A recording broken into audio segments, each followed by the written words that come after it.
우리 사무엘상 1장부터 오늘부터 강의 시작하는데 우리 첫 장의 본문을 함께 저하고 교독하도록 하겠습니다. 1절부터 19절 말씀입니다.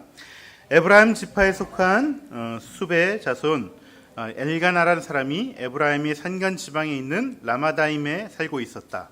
그의 아버지는 여로함이고 할아버지는 엘리후고 그 윗대는 도우이고 그 윗대는 숲이다.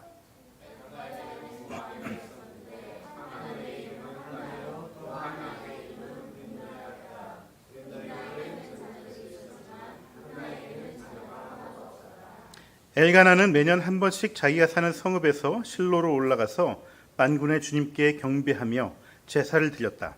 그곳에는 엘리의 두 아들인 홈니와 비나스가 주님의 제사장으로 있었다.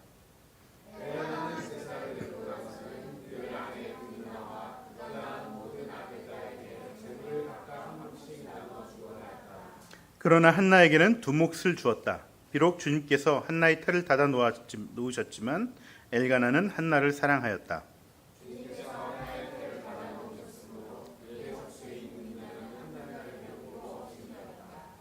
이런 일이 매년 거듭되었다. 한나가 주님의 집으로 올라갈 때마다 본인 나가 한나의 마음을 늘 그렇게 괴롭혔으므로 한나는 울기만 하고 아무것도 먹지 않았다.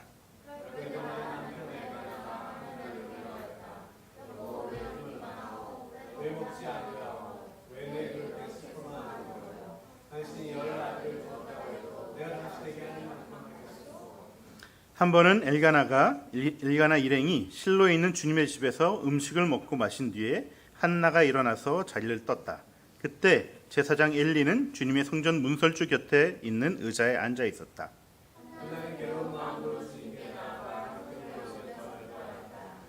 한나는 서원하며 아뢰었다. 만군의 주님, 주님께서 주님의 종이 이 비천한 모습을 참으로 불쌍히 보시고 저를 기억하셔서 주님의 종을 잊지 않으시고 이 종에게 아들을 하나 허락하여 주시면 저는 그 아이의 한평생을 주님께 바치고 삭도를 그의 머리에 대지 않도록 하겠습니다.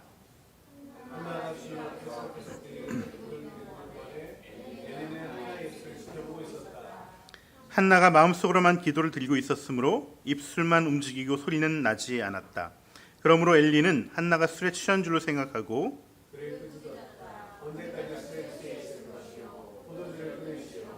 한나가 대답하였다. 제사장님, 저는 술에 취한 것이 아닙니다. 포도주나 독한 술을 마신 것이 아닙니다. 다만 슬픈 마음을 가눌 길이 없어서 저의 마음을 주님 앞에 쏟아 놓았을 뿐입니다.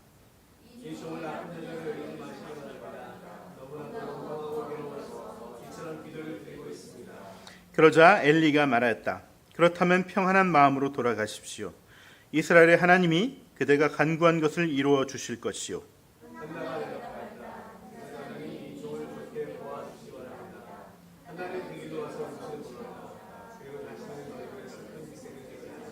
네, 같이 읽겠습니다. 다음 날 아침 그들은 일찍 일어나 주님께 경배를 드리고 나서 라마에 있는 집으로 돌아왔다. 아멘. 네, 우리 이 시간 우리 주일학교 아이들 우리 윤전 도사님과 함께 올라가서 예배를 드리도록 하겠습니다. 네, 우리 하람이는 원하는 대로 하세요. 네.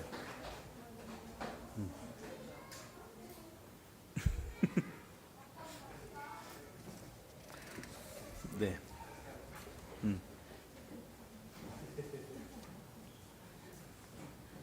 네. 오늘은 자기를 넘어서는 기도라는 말씀으로 이 사무엘서 강의를 시작하도록 하겠습니다. 오늘부터 이 사무엘서 강의를 시작하는데 오늘 첫날이라서 이 사무엘서에서 우리가 읽어내야 될 것이 어떤 포인트를 봐야 될 것인가를 먼저 좀 말씀드리고 오늘 주제인 나를 넘어서는 기도에 대해서 말씀을 전하도록 하겠습니다.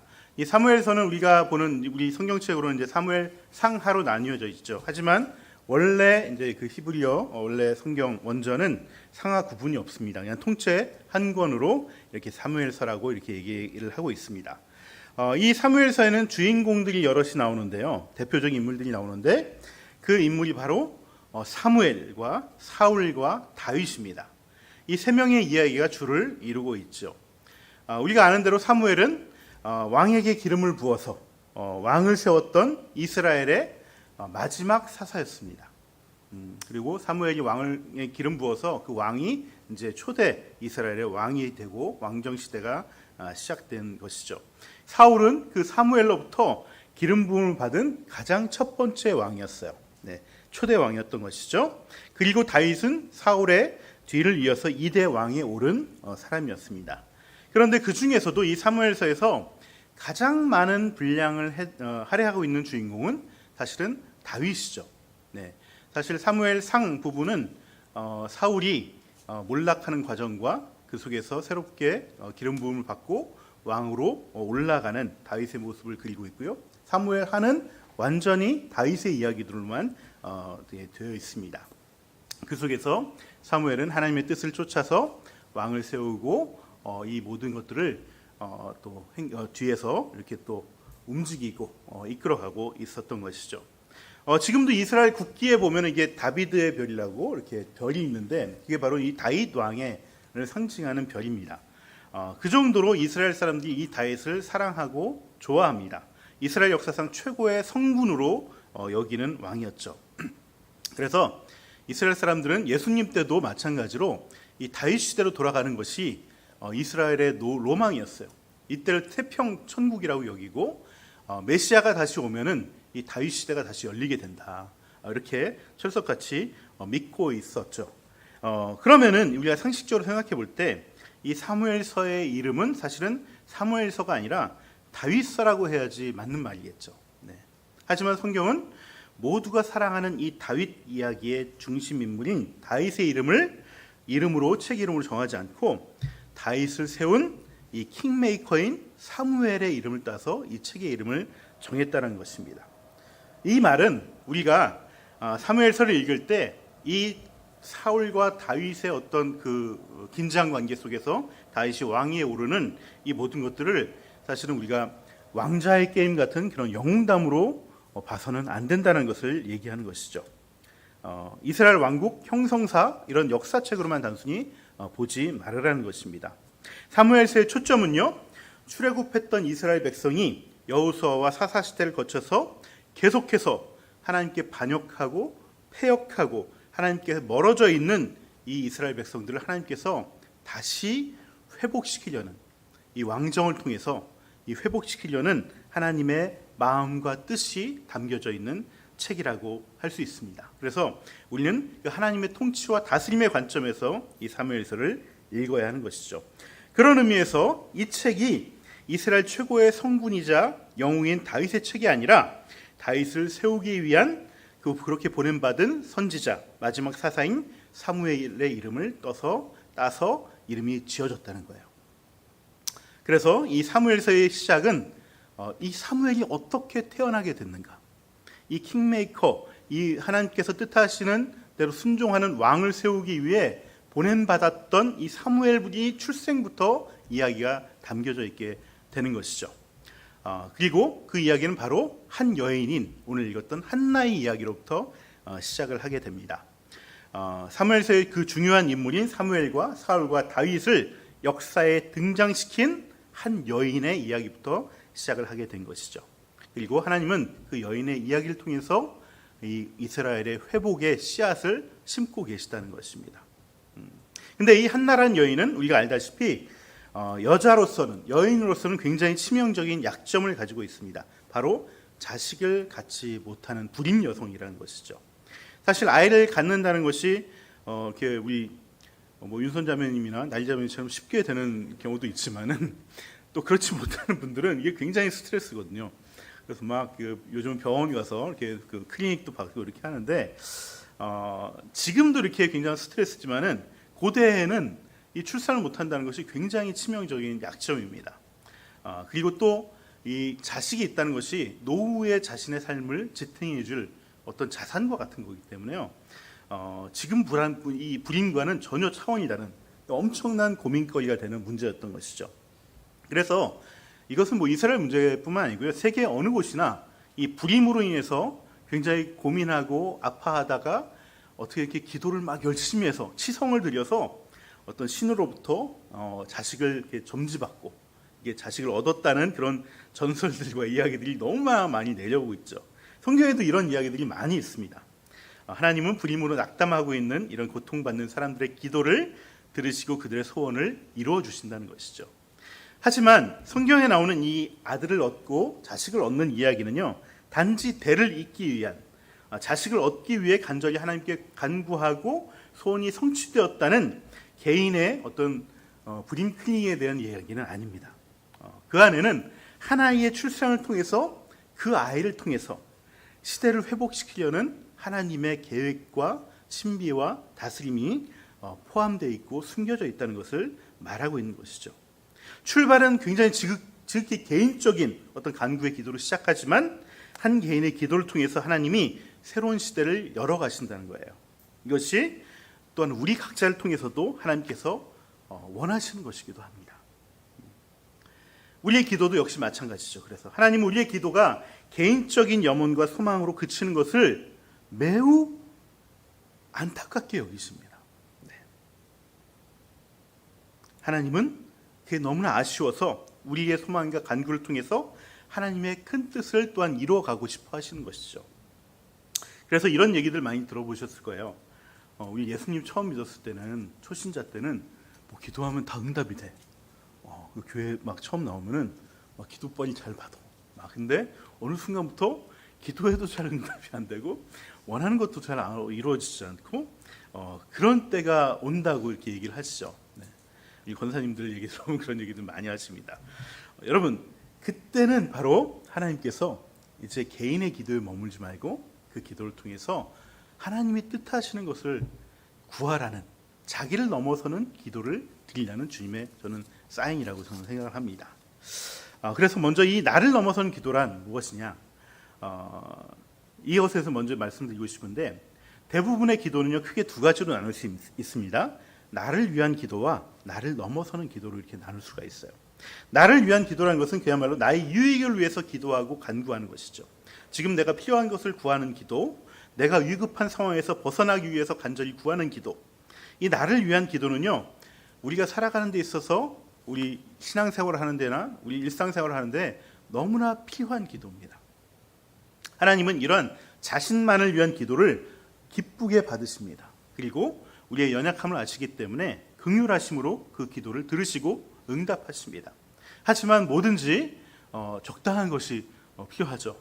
너무 나를 위한 기도만 드리게 되면은 점점 이기적이고 나 중심적인 내가 되어갑니다. 그렇다고 자기를 위한 기도를 전혀 드리지 않는 것도 사실 바람직한 것은 아닙니다. 지금 내가 영적으로나 육적으로 어떤 필요가 있고 결핍이 있는데도 불구하고 그걸 구하지 않는다면은 그건 스스로에 대해서 아주 무책임한 행동이고 오히려 믿음이 없는 그 상태를 얘기하는 것이기도 합니다. 성경은요, 자기 사랑을 나쁘다고 얘기하지 않습니다. 자기만 사랑하는 것을 나쁘다고 얘기하죠. 네. 이 자기 사랑은 굉장히 필요한 것이고요. 신명기에도 이웃을 사랑할 때 자기를 사랑하듯이 이웃을 사랑하라고 이렇게 얘기하십니다. 자기를 돌보지 않고서는 이웃도 돌볼 수 없다는 것이죠. 그래서 우리는 스스로 어쩔 수 없는 것들을 주님께 늘 간구하며 구하며 도움을 청해야 되는 것이고, 그 속에서 또 하나님과의 관계가 깊어지고 친밀해지는 것이죠. 사실 우리가 이런 얘기하죠. 이렇게 어디 장례식이나 이 결혼식, 큰 교회 같은 경우는 교회를 못 옮기는 이유 중에 하나는 그동안 뿌린 이 부잣돈이 너무나 많아서 옮기지를 못한다. 근데 이게 그렇게 주고 받는 걸 통해서 사실은 그 관계가 친밀해지는 것이 있기 때문에 그렇습니다. 하나님도 우리의 간구와 기도 응답을 통해서 우리와 관계를 계속해서 친밀함을 유지하고 싶어 하시는 것이 있는 것이죠. 오늘 본문에 나오는 한나라는 여인은요, 자기를 괴롭히고 업신여기는 부인나로 인해서 하나님께 간구의 기도를 드리게 되죠. 이것은 전적으로 자기 자신을 위한 기도입니다. 당시 여자가 아이를 낳지 못하는 것은 사회적으로 굉장히 큰 죄가 있다고 여겼습니다. 저 사람 뭔가 죄가 있어서 신이 저 사람한테 저주를 내리시는 거야. 그래서 아이를 못 갖게 하는 거야. 이렇게 했기 때문에 많은 사람들이 그 여인을 업신여깁니다. 그래서 부인나, 사실 부인나는 두 번째 부인으로 들어온 여자인데 정실 부인인 이 한나를 업신여겼던 것이죠. 그러니 얼마나 원통하고 간절하게 기도를 했겠습니까? 나에게 정말 이 아들 하나만 주시면은 이 내 억울함이 정말 풀릴 것 같은데 내가 뭔 죄를 졌다고 주님 저에게 이 아들을 안 주십니까? 이렇게 간절하게 기도하고 슬퍼하면서 이 우울해하는 내가 살려달라고 이렇게 기도를 했던 것이죠. 하지만 한나의 기도는 단순히 거기서 멈추지 않았습니다. 분명히 나의 억울함, 나의 고통, 나의 슬픔으로 인해서 주님께 기도하고 매달렸지만 그것으로 멈춘 것이 아니라 그 아이를 하나님께 드리겠다는 서은 기도로 승화되고 있다는 것이죠. 여러분, 지금 한나의 상황은 매우 절박합니다. 아이가 없으면 죄인이라 없인 여김을 받을 뿐 아니라 당시에 아이가 없다는 것은 아까 말씀드린 대로 노후가 굉장히 불안정해지는 거예요.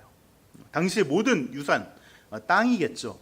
유업, 기업이라고 표현하는 성경에서 이 땅은 아들들에게만 계속 물려주게 되어 있습니다. 그러니까 이 내 남편인 엘가나가 죽고 난 다음에는 나는 아들이 없기 때문에 땅이 없는 거예요. 지금 당장 재물, 물건들을 더 2배로 값주로 나한테 줄지언정 그것이 영원히 보장된다는 그런 어떤 개런티가 없는 것이죠. 그렇기 때문에 이 기도는, 아들을 달라는 기도는 단순히 억울함을 푸는 것뿐만 아니라 동시에 내 생명을 지켜달라는 절체절명의 기도이기도 한 것입니다. 그런데 만약에 아들을 주시면 그 아들로 하여금 나를 지키는 것이 아니라 다시 하나님께 드리겠다는 이 서은 기도를 드리는 거예요. 머리에 삭도를 대지 않는다는 것은 나실인으로 키우겠다는 건데, 이 나실은 즉 제사장이나 이런 사역자로, 사제로 키우겠다는 것을 얘기하는 것이죠. 여러분, 당시의 사제들은, 이 제사장들은 땅을 기업으로 받을 수가 없습니다. 단지 아버지가 제사장이면 내가 그 일을 물려받아서 할 수는 있어요. 하지만 땅을 받을 수는 없죠. 그러니까 이 제사장으로 드리겠다는 얘기는 또다시 나에게 내 노후를 보장할 만한 땅이 없어진다는 것을 의미하는 거예요. 그럼에도 불구하고 자식을 주셨을 때 이렇게 하나님께 다시 드리겠다는 말은 내 유익을 구하지 않겠다는 것을 말하는 것이죠. 내 절체절명의 이런 간구로 시작했지만 하나님의 필요에 의해서 쓰시는 아이로 드리겠다는 나를 넘어서는 기도를 지금 드리고 있는 것입니다. 여러분, 이것이 바로 하나님이 우리를 통해 받기 원하시는 나를 넘어서는 기도라는 거예요. 한나가 기도를 하던 시대는요, 이스라엘이 영적으로 어둠에 허덕이던 사사시대의 그 끝자락이었습니다. 우리 사사기를 우리 강의할 때 마지막 구절을 혹시 기억하고 있을지 모르겠습니다. 제가 주보에 적어놨는데 사사기 21장 25절 말씀입니다. 그때는 이스라엘에 왕이 없었으므로 사람들은 저마다 자기의 뜻에 맞는 대로 하였다. 이 얘기는 뭐냐면 아무도 하나님의 뜻을 따르려는 사람이 없다는 거예요. 그냥 자기가 옳은 대로 저마다 자기 소신대로 다 행하던 그런 어둠, 영적인 어둠의 시기였다는 거예요.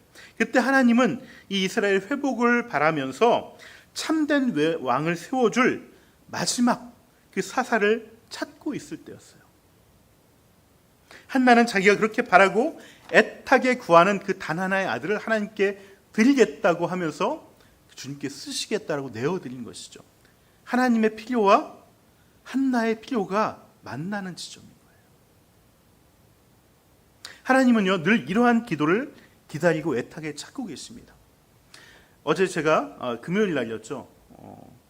제가 좋은 교사 운동과 사교육 걱정 없는 세상을 이렇게 활동하시고 지금은 교육의 봄이라는 단체에서 활동 중이신 송인수 장로님, 이분이 이제 새롭게 하소서에 나와서 이제 간증하는 영상을 제가 봤는데, 이 송인수 장로님 굉장히 어려운 가정에서 이게 자라나서 이 사범대에 들어가신 다음에 고등학교 선생님으로 사회 첫 발을 내딛게 됐습니다. 하지만 교사로 첫 발을 내딛었던 이 학교는 그야말로 잘못된 관행들이 너무나 많았어요. 대표적인 것이 바로 이 촌지를 받는 관행들. 옛날에는 진짜 많았죠. 기본적으로 다 드리는 걸로 상담하러 가면은 이렇게 그 책상을 열어놓고 거기다 당근을 안녕히 계십시오 오는 그런 촌지들이 너무나 많았습니다. 그래서 이 송인수 장로님은 자기는 절대 촌지를 받지 않겠다. 그러면서 그리고 그뿐만 아니라 이 학생들의 집을 늘 방문하면서 학생들의 상황을 살피고 어려운 것이 있으면 돕고 또 사실 이제 낙후된 지역에 이제 고등학교 선생님을 가셨는데 사실 영어와 수학은 대부분 이런 지역에 있는 아이들은 포기하죠. 네. 아예 그냥 엄두도 안 내고 학원도 못 다니고 그러니까 그래서 이 아이들에게 어떻게 하면 정말 기초가 전혀 없는 아이들에게 어떻게 하면 이 영어를 잘 가르칠 수 있을까 해서 정말 가장 쉬운 방법으로 아이들을 가르쳐서 또 아이들을 또 성적을 올리고 키워내는 그런 일들을 했습니다. 그래서 이분이 말씀하시기를 난 촌지 안 받는 것이 어렵지 않았다 이렇게 얘기하시죠. 근데 문제는 단체로 받는 촌지가 있다고 그래요. 그러니까 교장 선생님이 각 학급별로 할당 금액을 다 주는 거예요. 그래서 이 금액이 모여지면은 한 학급당 뭐 이렇게 뭐 30만 원 뭐 이렇게 모여지면은 30만 원, 300만 원, 200만 원 이렇게 모인다고 그러더라고요. 그러면 그걸 가지고 다 걷어서 이제 야간 자율학습할 때 감독하는 선생님들 수당을 준대요. 그리고 또 이제 그 교장 선생님한테도 좀 뒤에 올라가고 그리고 이제 또 뭐예요? 그러니까 급식이 굉장히 그때는 지금은 급식이 이제 많이 잘 돼 있지만은 굉장히 낙후했기 때문에 그 급식비로도 충당이 되고 이런 데 또 여러 가지 공과 사회 이익을 위해서 다 쓰이는 이런 촌지가 있었다는 것이죠. 근데 이것을 이제 홀로 담임 선생님이 처음 되었을 때 홀로 이것을 걷지 않으니까 이제 거의 이제 학교에서 교사들 사이에서 왕따가 되어가는 것이죠. 왕따가. 네. 그래서 그 부장 선생님이 자기를 따로 만나자고 그래서 어디 무슨 그 시청각실인가 거기 부르더니 너 나랑 선생 타이틀 띄고 맞짱 뜨자. 너 죽고 나 죽자. 이렇게 했을 정도로 굉장히 반감을 또 그 사이에서 굉장히 힘들었던 그런 경험이 있다라고 이렇게 얘기를 하셨어요. 근데 이분이 그러다가 이게 홀로 이것을 하기는 쉽지 않다. 그래서 이제 생각한 것이 기독교 실천 윤리를 또 함께 할 그런 교사들을 한번 같이 모아서 이 일들을 같이 운동을 벌이자. 그래서 좋은 교사 모임이란 어떤 단체를 만들어서 이 일들을 했었고 이거 시간이 지나자 전국적인 단체가 되어버렸어요. 그래서 하는 수 없이 이것을 전적으로 자기의 휴가를 반납하고 일을 하다가 그걸로 해결이 안 될 정도로 커진 거예요, 단체가. 그래서 이분이 퇴직을 하고 이 일에 전적으로 매달리기로 했습니다. 그때가 이제 IMF 직후였어요. 이분이 사실은 원래 교수를 꿈꿨다고 그래요. 왜냐하면 선생님은 그 당시만 해도 사회적인 어떤 그 뭐라 그럴까 희망도나 지명도가 26이었대요. 27가 이발사. 대우도 안 좋고 돈도 별로 안 못 벌고. 근데 이때 이제 IMF 때쯤 됐을 때는 거의 1위로 올라섰다고 그러더라고요. 근데 그 자리를 이제 내려놓고 이런 단체에서 자기가 이제 헌신하기로 했던 것이죠. 그래서 5년을 임기를 가지고 이 일을 시작했는데 이 일이 끝날 때쯤에서 이 사회에서 이 일만 가져도 좀 부족하다. 우리가 지금 입시 경쟁으로 아이들이 죽어가고 있는데 자살하는 아이들도 많고 또 이 사교육이 엄청난 폐해를 일으키고 있는데 이것을 없애는 운동을 좀 하면 좋겠다. 그래서 이 일을 좀 맡아달라 이렇게 얘기를 했던 것이죠. 송윤수 선생님한테. 이 송윤수 선생님은 우리 모두가 원하는 일이지만은 근데 이것이 실현 가능할까? 생각해보니까 답이 없더래요. 그래서 자기는 이 성과 없는 일에 자기는 그 일을 맡을 수가 없다. 라고 고민하고 이렇게 마지막 그 5년의 임기를 마지막을 채우고 있었는데 그렇다고 해서 또 다시 돌아갈 수도 없었어요. 교직으로. 당시에는 이 공립학교 선생님은 한번 퇴직하고 나오게 되면 다시 공립학교로 들어갈 수 없는 그런 제도적 장치가 없었다고 그래요. 그래서 고민하고 있었는데 기도하고 있었는데 어느 날 이분이 이제 한 교회에 출석하면서 거기 이제 부장 선생님으로 중고등부 부장 선생님으로 있었는데 중고등부 목사님이 아이들을 모아놓고 비전에 대해 설교를 막 하는 거예요. 그러면서 이 아이들이 이 시험 기간에 밤새서 공부하고 와서 다 졸고 있는 거예요. 자고 있는데 야 얘들아 우리 비전에 대해서 한번 말씀을 한번 내가 전하고 싶다. 그러면서 너희들 이렇게 입시에 이런 거에 이렇게 경쟁에 이렇게 막 힘들어하고 어려워하는 이유가 뭔 줄 알아? 그랬더니 그 이유는 바로 이 문제의 해결이 안 돼서 그런 거야. 근데 이 문제 해결은 불가능하고 안 돼서 못하는 것이 아니라 이 일을 위해서 자기를 드리려는 사람이 이 문제 해결을 위해서 자기를 드리려는 사람이 대한민국 교사 운동 가운데 40년 역사 가운데 한 명도 나타나지 않기 때문에 그런 거야.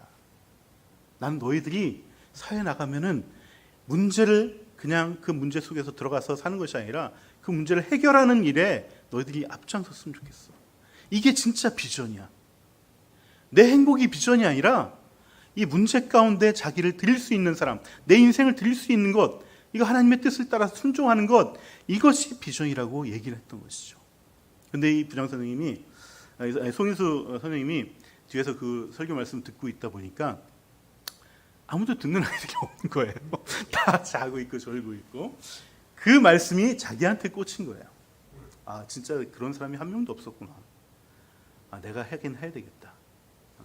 그런 콜링을 받고, 진짜 근데 그래도 이것이 정말 그 한 사람이 내가 되어야 됩니까?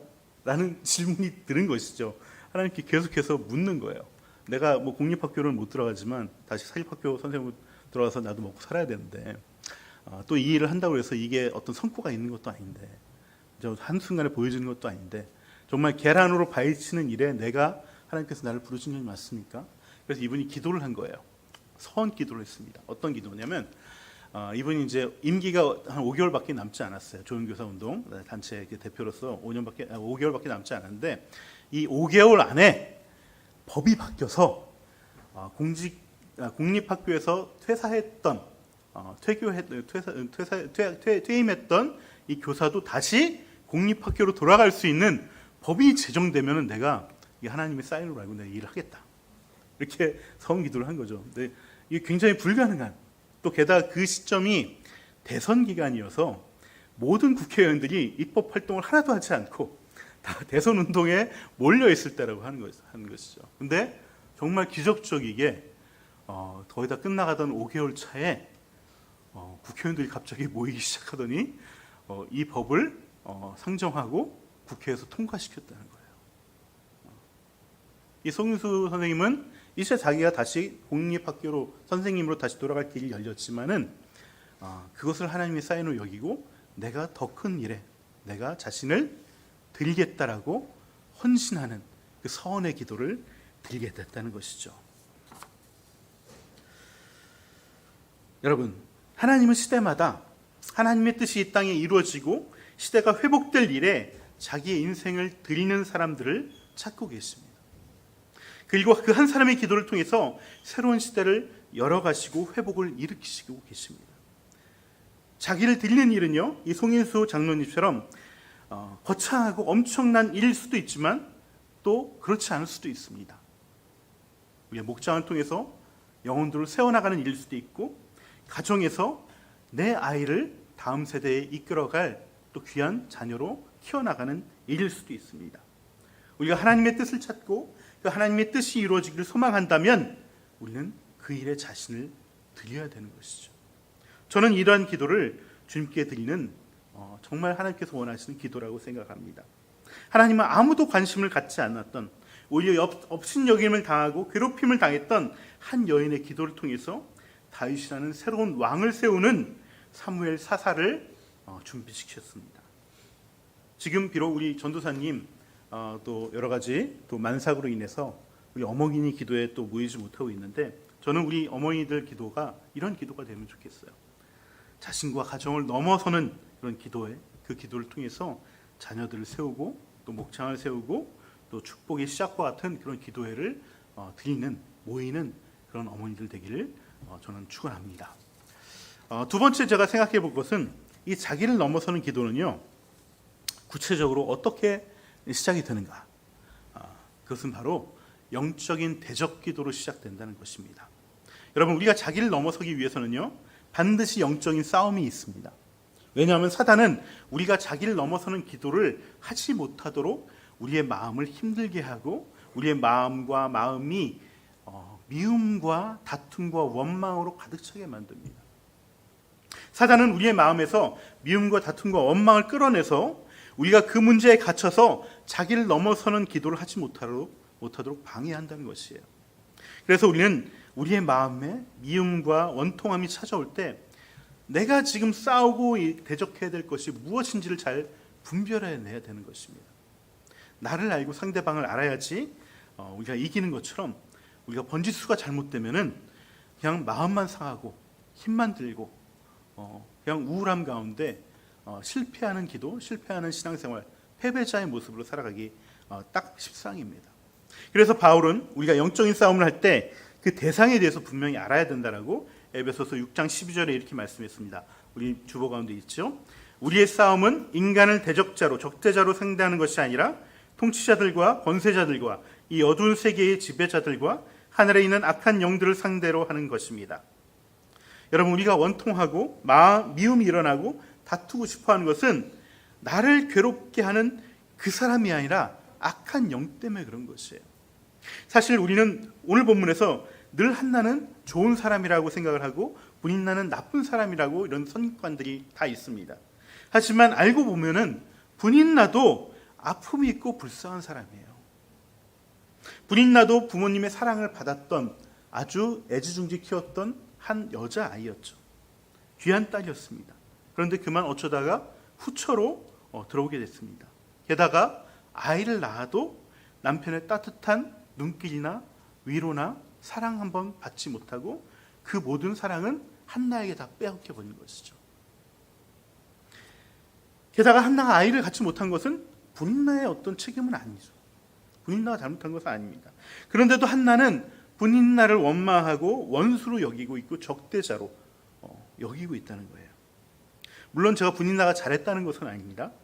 하지만 관계에 있어서, 이 관계 트러블에 있어서 일방적인 잘못은 잘 없습니다. 또 나를 괴롭히는 사람도 다 그 사정과 이유와 상처가 있기 때문에 그렇게 하는 것이죠.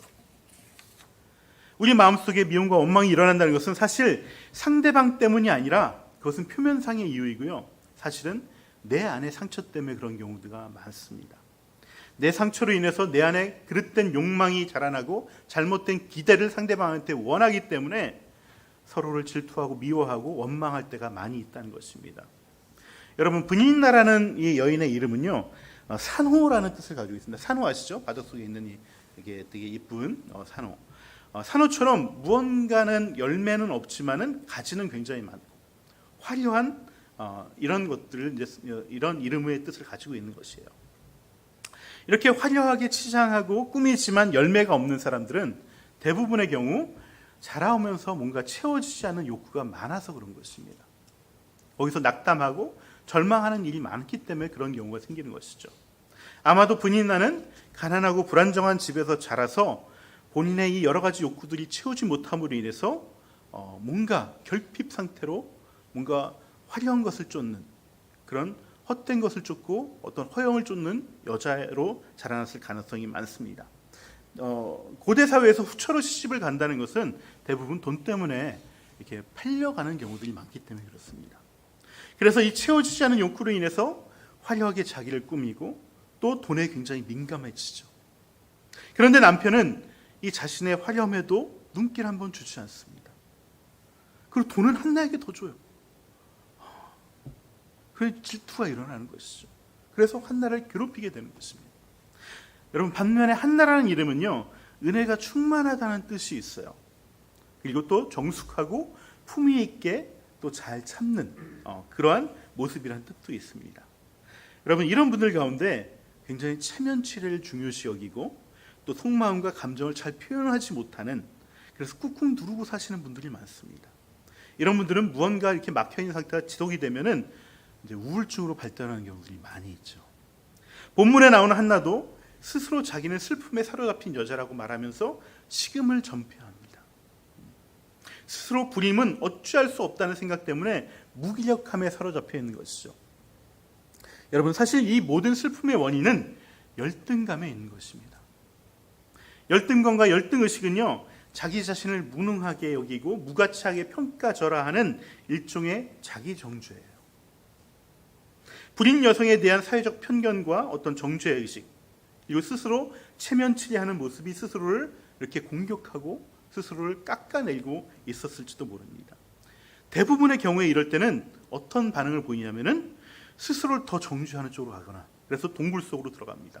식음을 전폐하고, 아니면은 나를 힘들게 하는 그 한 사람을 원망하면서 이렇게 마음을 그 원망으로 가득 채우게 되죠. 이럴 때일수록 그 사람에게 필요한 것은 시선을 다른 데로 옮겨야 돼요. 다른 데로. 바로 하나님에게로 옮겨야 되는 것입니다.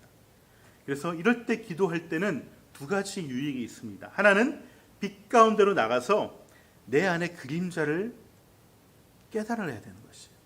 여러분, 우리가 어두운 동굴 가운데 있을 때는 내 안에 그림자가 있는지 어둠이 있는지 알아차릴 수가 없어요.